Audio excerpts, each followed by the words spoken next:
Lições bíblicas: a fragilidade humana e a soberania divina, o sofrimento e a restauração de Jó. Lição 12: quando Deus se revela ao homem.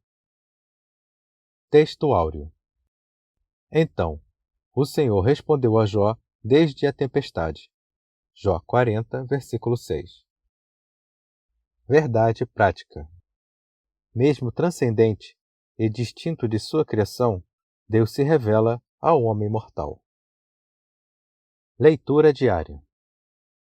Segunda. Deus se revela a Jó do meio de um redemoinho. Jó 38, versículo 1. Terça. As inquirições de Deus a Jó. Jó 38, versículo 3 e 4. Quarta. Deus pergunta a Jó a respeito da natureza dos animais. Jó 39, versículo 1 e 2. Quinta. Deus ordena a Jó que se cinja como homem. Jó 40, versículos 6 e 7. Sexta. O homem pode se vestir de majestade e glória? Jó 40, versículo 8 a 10. Sábado. Pode alguém discutir com o Todo-Poderoso? Jó 41, versículo 1 e 2. Leitura bíblica em classe. Jó 38, versículo de 1 a 4, 39, versículo de 1 a 6, 40, versículo de 15 a 18 e 24, e 41, versículo de 1 a 3. Depois disto, o Senhor respondeu a Jó de um redemoinho e disse: Quem é este que escurece o conselho com palavras sem conhecimento? Agora cinge os teus lombos como homem, e perguntar-te-ei, e tu responde-me.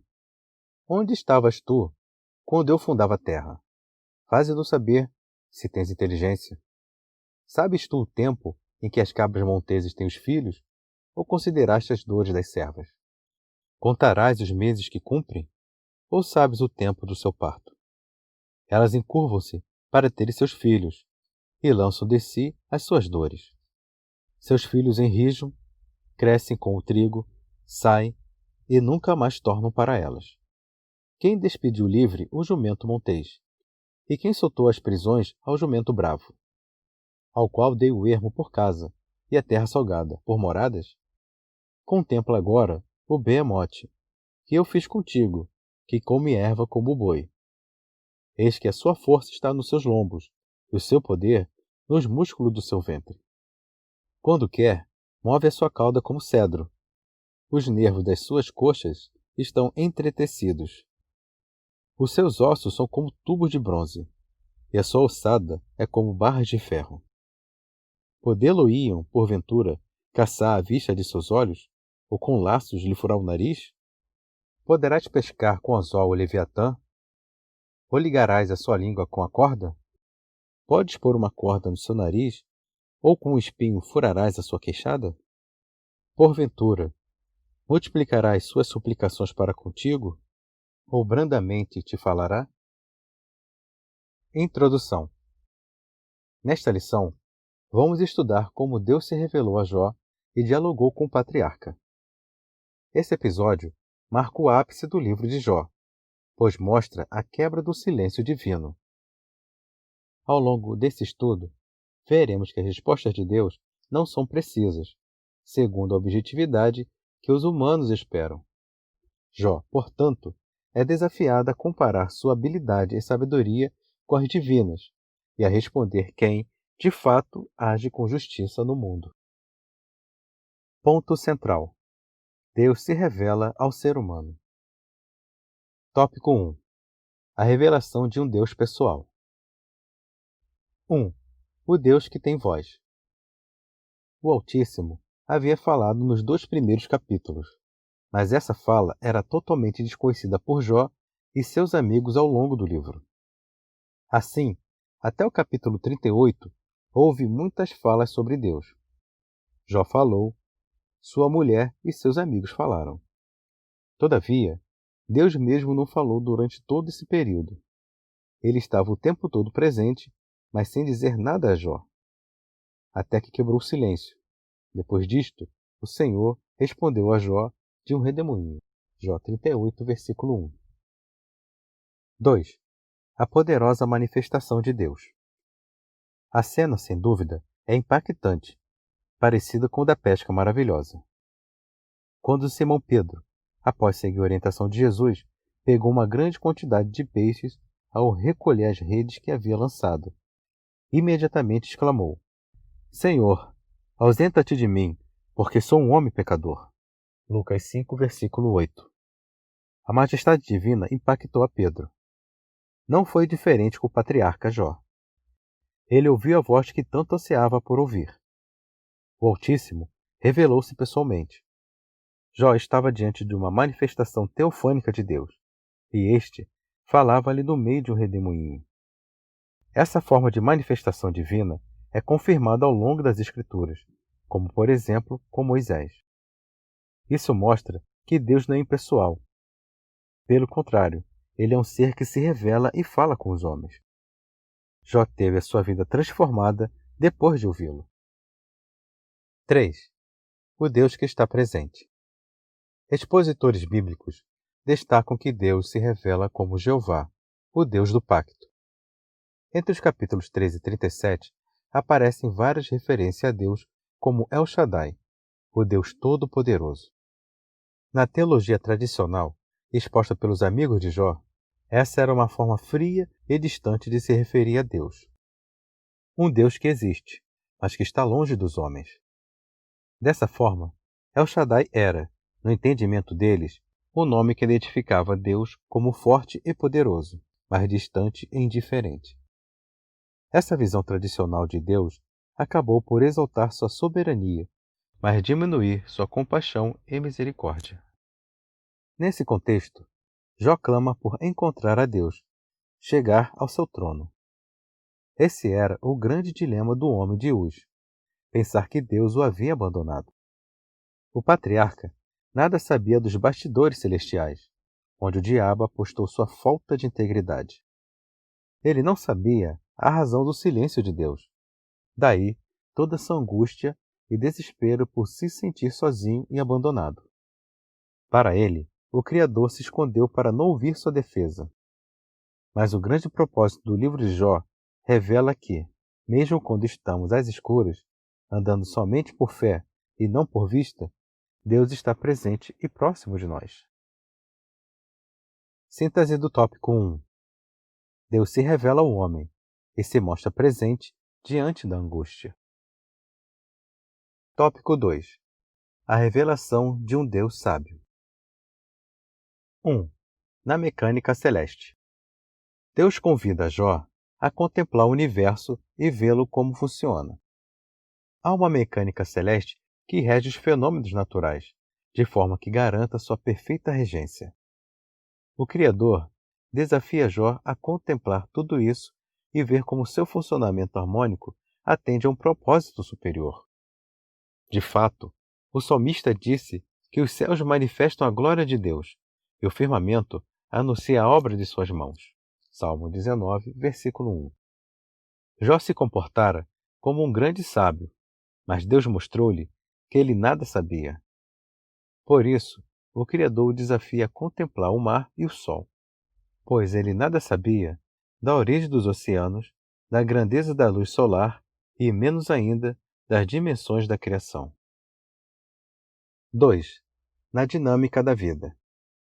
Se Jó nada sabia sobre a ordem da criação, muito menos sabia sobre a providência divina para mantê-la.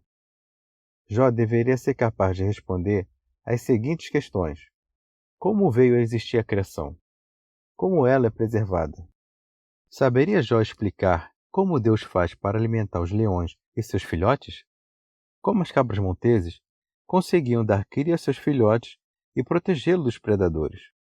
E sobre o jumento e o boi selvagem? O avestruz, o cavalo de guerra, o falcão, a águia. Está claro que há uma providência divina que preserva as coisas criadas, pois todos esses animais foram projetados por um design inteligente, com suas peculiaridades, modo de ser e de viver. Se Jó não sabia como explicar como eles viviam e se comportavam, o que o levava a pensar que poderia discutir com Deus de igual para igual. Era hora, portanto, de reconhecer o seu lugar e se humilhar diante da majestade divina. 3. Na necessidade de se conhecer melhor a Deus. Era preciso que Jó contivesse seu orgulho. De fato, ele falou muita verdade sobre Deus, mas ignorou o quanto não sabia acerca do Criador. A revelação de Deus sobre a mecânica celeste e da vida não foi uma censura à integridade e sinceridade do patriarca. Aos olhos de Deus, ele permaneceu um homem justo e íntegro, mas falto de humildade, pois agiu de forma presunçosa ao questionar a majestade divina. Era necessário, portanto, que conhecesse melhor a Deus. Cada contorno da criação, cada formação de uma vida e cada ato de preservação da criação é Deus dando-se a conhecer ao ser humano. Reconheçamos o agir do Criador no universo e em nossa vida. Síntese do tópico 2. Deus se revela como sábio na mecânica celeste e na mecânica da vida. Tópico 3. A revelação de um Deus poderoso e justo. 1. O Behemoth e o Leviatã. Nos capítulos 40 e 41, Deus faz referência a duas grandes criaturas. Ele chama a atenção de Jó para a natureza indomável desses animais, a fim de ilustrar seu poder divino. Algumas Bíblias traduzem esses termos como hipopótamo e crocodilo, respectivamente. Enquanto o Behemoth representava a força bruta de um animal por excelência, o Leviatã se parece mais com uma criatura com poderes sobrenaturais. Ele se apresenta, por exemplo, dessa forma em Isaías 27. Assim, o Behemoth e o Leviatã representam o ápice da força tanto natural como sobrenatural, assim como é o inexplicável e maravilhoso mundo criado por Deus. Mesmo poderosos, Behemoth e Leviatã estavam debaixo da mão de Deus. 2. Justiça e graça. Se Jó não é capaz de lidar nem com Behemoth nem com Leviatã, então como poderia tratar desse mundo complexo? Ele agiria com justiça ao tratar dos complexos dilemas humanos? Deus deseja mostrar a Jó o seu erro ao dizer que o Criador não havia sido justo com ele nem com o ímpio. Nesse sentido, Jó seria capaz de tratar com o mundo de forma melhor que Deus. Como deu indiretamente a entender nas suas argumentações, ele não era capaz de domar sequer duas criaturas criadas por Deus. Logo, jamais poderia ser igual ou mais justo que o próprio Criador, nem, muito menos, auto-justificar-se diante dele. Só a graça de Deus poderia justificá-lo. Ele dependeria somente da graça divina. Não há nada que possa justificar o ser humano diante de Deus, senão a sua maravilhosa graça. Síntese do tópico 3. O Behemoth e o Leviatã revelam um Deus poderoso e justo. Conclusão. Neste estudo, mostramos como Deus se revelou a Jó de uma forma maravilhosa. O que Jó tanto desejava finalmente aconteceu, o encontro com Deus. Este se revelou a Jó não para recriminá-lo, mas para revelar-lhe o quão imperfeito ele era e o quanto conhecia pouco acerca da majestade divina. O Criador mostrou a Jó que, apesar de seu silêncio, ele sempre esteve presente e no controle de todos os acontecimentos, cabendo, portanto, ao homem louvá-lo em toda e qualquer situação.